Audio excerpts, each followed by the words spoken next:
विनंती आहे सर्वांना नमस्कार। आज दिनांक 24 जानेवारी 2025 रोजी जिल्हा परिषद प्राथमिक शाळा कलारी येथे श्री गंगासागरे सर यांच्या मार्गदर्शनाखाली सांस्कृतिक कार्यक्रम पार पडलेला आहे।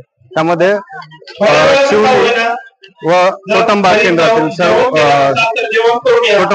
सर्व शिक्षकांनी तसेच ग्रामस्थांनी व ग्रामपंचायत सदस्यांनी तसेच शाळा व्यवस्थापन समितीच्या सर्व सदस्यांनी गावातील तरुण मंडळी मोलाचं सहकार्य केलं।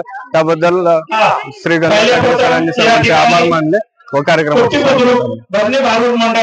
आपल्या या ठिकाणी सादरीकरण करणार आहे। कार्यक्रम ठेवण्यात आलेला आहे 15 ऑगस्ट दिनी 26 जानेवारी नारायण खंडारे दादा। तर हा प्रजासत्ताक दिनानिमित्त व विद्यार्थ्यांच्या विविध कलागुणांना वाव देण्यासाठी हा सांस्कृतिक कार्यक्रम ठेवण्यात आलेला होता। नारायण खंडारे दादा।